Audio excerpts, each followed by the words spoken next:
ॐ विन्ध्यवासिनी नमः। अथ पंचदशोऽध्यायः। सुखदेव जी का विवाह के लिए अस्वीकार करना तथा व्यास जी का उनसे श्रीमद् देवी भागवत पढ़ने के लिए कहना। श्री सुखदेव जी बोले, हे पिताजी, सर्वदा दुख देने वाली गृहस्थ आश्रम को मैं कभी स्वीकार नहीं करूँगा, क्योंकि पशु पक्षियों को फंसाने वाले जाल के समान यह आश्रम सभी मानवों के लिए सदा बंधन स्वरूप है। हे तात, धन धान्य की चिंता में व्याकुल लोगों के लिए सुख कहाँ दिखाई पड़ता है। निर्धन और लोभ के वशीभूत मनुष्य अपने ही परिवारजनों द्वारा सर्वदा कष्ट पाते रहते हैं। इंद्र भी वैसे सुखी नहीं रहते जैसा एक सुखी निस्पृह भिक्षुक रहता है। तब भला इस संसार में तीनों लोकों का वैभव पाकर भी दूसरा कौन सुखी रह सकता है। किसी तपस्वी को तप करते हुए देखकर स्वर्गलोक के स्वामी इंद्र भी चिंतित हो उठते हैं और उसके तप में अनेक प्रकार के विघ्न करने लगते हैं।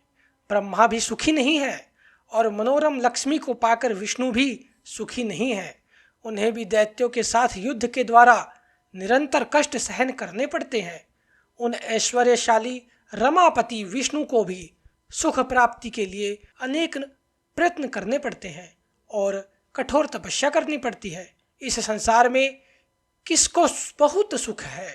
भगवान शंकर भी सदैव दुखी रहते हैं, ऐसा मैं जानता हूँ, क्योंकि वे सदैव तपस्या करते हुए भी दैत्यों से युद्ध करते रहते हैं। हे तात, जब धनवान होते हुए भी लोभी मनुष्य कभी भी सुखपूर्वक सो नहीं पाता, तब भला निर्धन मनुष्य कैसे सुख पा सकता है। इसलिए हे महाभाग, यह जानते हुए भी आप अपने तेज से उत्पन्न पुत्र को दुखदायक तथा महाभयानक संसार में क्यों लगा रहे हैं। हे पिताजी, जहाँ जन्म में दुख, बुढ़ापे में दुख, मरण में दुख तथा पुनः विष्ठा और मूत्र से भरे हुए गर्भ में दुख सहन करना पड़ता है, उससे भी अधिक दुख तृष्णा और लोभ से उत्पन्न होता है। हे मानद, मरने से भी अधिक दुख मांगने में होता है। ब्राह्मण प्रतिग्रह द्वारा धन प्राप्त करते हैं और वे बुद्धि बल का उपयोग नहीं करते। दूसरे के भरोसे पर रहना परम दुखकर है तथा वह अहर्निश मृत्यु के समान होता है। सभी वेद शास्त्रों का भली भांति अध्ययन करके भी विद्वानों को धनिकों के पास जाकर सब प्रकार से उनकी प्रशंसा करनी पड़ती है। केवल पेट के लिए कोई चिंता की बात नहीं, उसे तो केवल पत्र, फल एवं कंद मूल आदि से किसी भी प्रकार संतुष्टि पूर्वक भरा जा सकता है। हे पिताजी, भार्या, पुत्र, पौत्र आदि बड़े कुटुंब के पालन में तो अनेक कष्ट सहने पड़ते हैं। ऐसी दशा में गृहस्थ को सुख कहाँ है। इसलिए हे तात, मुझे सुखदायी ज्ञान शास्त्र और योग शास्त्र का उपदेश कीजिए। संपूर्ण कर्म कांड में मेरा मन कभी नहीं लगता, अतः कर्मक्षय का कोई उपाय बताइए जिससे संचित प्रारब्ध एवं क्रियमाण तीनों प्रकार के कर्म फल नष्ट हो जाएं। स्त्री जोंक के समान सदा पुरुष का रक्त चूसती रहती है, जिसे बुद्धिहीन मनुष्य उसकी भावपूर्ण चेष्टाओं से मोहित होने के कारण नहीं जान पाता। स्त्री अपने संसर्ग से उसके तेज का तथा अपनी वचन चातुरी द्वारा उसके संपूर्ण धन और मन का इस प्रकार सर्वस्व का हरण कर लेती है, उससे बढ़कर दूसरा चोर कौन है। इसलिए मेरे विचार में तो मूर्ख मनुष्य ही केवल निद्रा सुख का नाश करने के लिए स्त्री परिणय करता है। विधाता द्वारा वह दुख के लिए ही ठगा जाता है, सुख के लिए नहीं। सूत जी बोले, इस प्रकार सुखदेव की युक्ति युक्त ये बातें सुनकर व्यास जी बड़ी चिंता में पड़ गए। वे मन ही मन सोचने लगे, अब मैं क्या करूं। तत्पश्चात उनकी आंखों से दुख के आंसू बहने लगे, शरीर कांपने लगा और मन में ग्लानि होने लगी। इस प्रकार शोक करते हुए अपने दीन तथा शोकाकुल पिता को देखकर आश्चर्य से विस्मित नेत्र वाले सुखदेव जी ने अपने पिता व्यास जी से कहा, अहो माया कितनी प्रबल है, जो कि यह वेदांत दर्शन के प्रणेता तथा वेद का सांगोपांग ज्ञान रखने वाले सर्वज्ञ पंडित मेरे पिताजी को भी मोहित कर रही है। ना जाने वह कौन सी तथा कैसी अति दुष्कर माया है जो सत्यवती सुत विद्वान व्यास जी को भी मोहित कर रही है, जो पुराणों के वक्ता, महाभारत के रचयिता, वेदों के विभाग करता है, वे भी माया जनित मोह को प्राप्त हो गए हैं। इसलिए मैं उन्हीं देवी महामाया की शरण में जाऊं जो समस्त जगत तथा ब्रह्मा, विष्णु, महेश आदि को भी मोहित कर देती हैं। तब दूसरों की बात ही क्या है। इन तीनों लोकों में कौन ऐसा है जो माया से मोहित ना होता हो। उस माया ने तो ब्रह्मा आदि देवताओं को भी पूर्व काल में मोहित कर दिया था। अहो उन भगवती जगदम्बा के द्वारा रचित माया का बल तथा पराक्रम महान आश्चर्यजनक है। उन्होंने अपनी माया के प्रभाव से ही सर्वज्ञ और सर्वयंतर्यामी ईश्वर को भी अपने वश में कर रखा है। पौराणिकों द्वारा कहा गया है कि व्यास जी भगवान विष्णु के अंश से उत्पन्न हुए हैं, तथापि वे आज शोक सागर में इस प्रकार डूब रहे हैं जैसे समुद्र में भग्न जलयान वाला वणिक। आज वे भी माया के वशीभूत होकर एक साधारण व्यक्ति के समान आंसू बहा रहे हैं।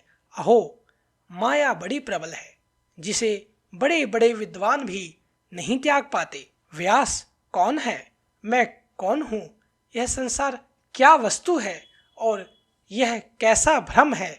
इस 5 भौतिक शरीर में पिता पुत्र की भावना कहाँ से आई। यह माया अतीव प्रबल है जो मायावियों को भी मोहित कर देती है, जिसके वशीभूत होकर यहाँ द्विज कृष्ण दैवपायन भी रुदन कर रहे हैं।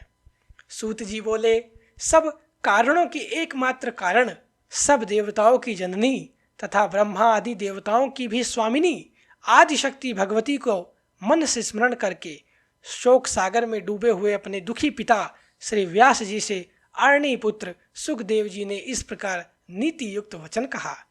हे पराशर नंदन, हे महाभाग, आप तो स्वयं सब लोगों को ज्ञान देने वाले हैं। तब हे स्वामिन, आप ऐसा शोक क्यों करते हैं जैसा कोई अज्ञ साधारण व्यक्ति करता है। हे महाभाग, इस समय मैं आपका पुत्र हूँ, परंतु यह कौन जानता है कि पूर्व जन्म में मैं कौन था और आप कौन थे। यह संसार तो महात्माओं के लिए एक भ्रम मात्र है।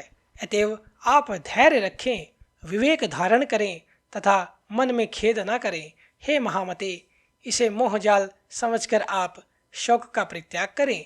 भूख भोजन से मिटती है, पुत्र के देखने से नहीं। प्यास भी जल पीने से मिटती है, केवल पुत्र दर्शन से नहीं। इसी प्रकार सुगंधित पदार्थ से नाक को तथा अच्छी बातों से कानों को एवं स्त्री से विषय सुख का आनंद मिलता है। मैं आपका पुत्र हूँ, बताइए मैं आपके लिए क्या करूँ। किसी समय अजिगर्त नामक ब्राह्मण ने धन लेकर अपने पुत्र सुनाशेप को यज्ञ पशु के रूप में राजा हरिश्चंद्र के हाथ बेच दिया था। सुख का साधन केवल धन ही है, धन ही सुख की राशि है। अतः यदि आपको लोभ हो तो धन का संचय कीजिए।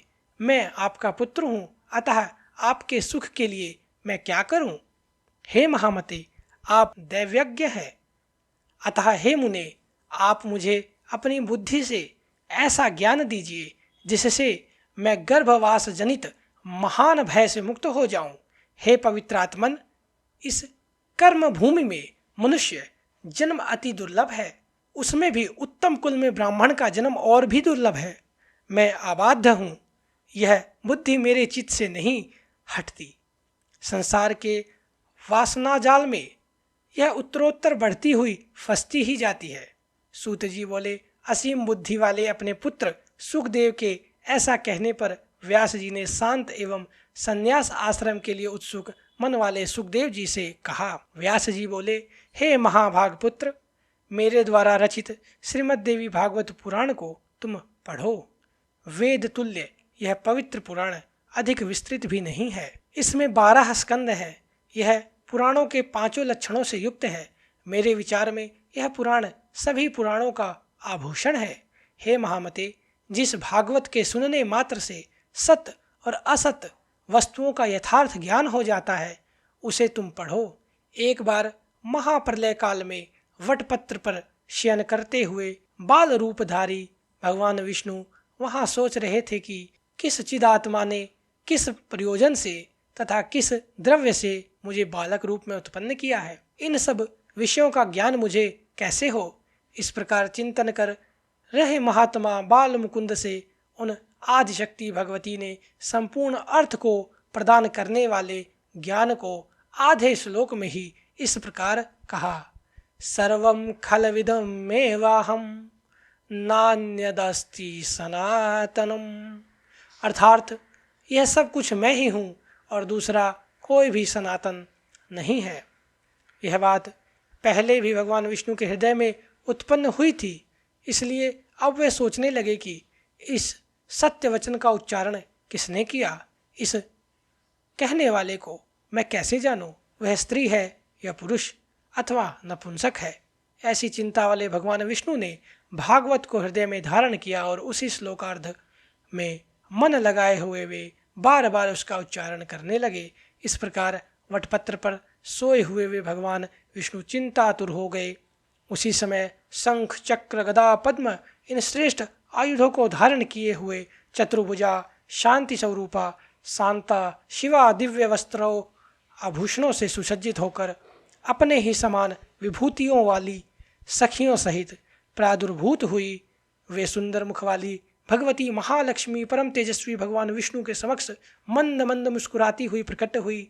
सूत जी बोले, उस अपार प्रलय सागर में बिना अवलंब के स्थित मनोरम रूप वाली उन दिव्य देवी को देखकर कमल नयन भगवान विष्णु बड़े ही विस्मय में पड़ गए। वहाँ रति भूति बुद्धि मति कीर्ति स्मृति धृति श्रद्धा मेधा स्वधा स्वाहा सुधा निद्रा दया गति तुष्टि पुष्टि समा लज्जा जृंभा तंद्रा ये शक्तियाँ अलग अलग रूप में उन महादेवी के समीप सभी ओर खड़ी थी। वे सभी श्रेष्ठ आयुध धारण किए हुए थी, नाना प्रकार के आभूषणों से विभूषित थी तथा उनके हृदय पर मंदार की मालाएं और मोतियों के हार सुशोभित हो रहे थे। उन भगवती महालक्ष्मी तथा उनकी सभी अन्य अन्य सखियों को उस प्रलय सागर के जल में उपस्थित देखकर भगवान विष्णु के मन में बड़ा विस्मय हुआ। इस प्रकार भगवती की माया देखकर अति चकित सर्वात्मा भगवान विष्णु सोचने लगे, ये देवियाँ कहाँ से आ गई, मैं वटवृक्ष के पत्ते पर कैसे आ गया, इस एक कारण व महासागर में वटवृक्ष कहाँ से उत्पन्न हो गया और किसके द्वारा मैं सुंदर स्वरूप वाला बालक बनाकर उस पर स्थापित किया गया हूँ। ये मेरी माता तो नहीं है अथवा यह कोई दुर्घट माया है। किसने और किस कारण से मुझे इस समय दर्शन दिए हैं। अब मैं इस विषय में क्या कहूँ। मैं यहाँ से कहीं चला जाऊँ अथवा मौन धारण करके बाल भाव से सावधान होकर यहीं स्थित रहूँ। इति श्रीमद्देवी भागवते महापुराणे अष्टादशसहस्रयां संहितायां प्रथम स्कंदे सुखवैराग्य वर्णनम नाम 15 अध्यायः सम्पूर्णम्।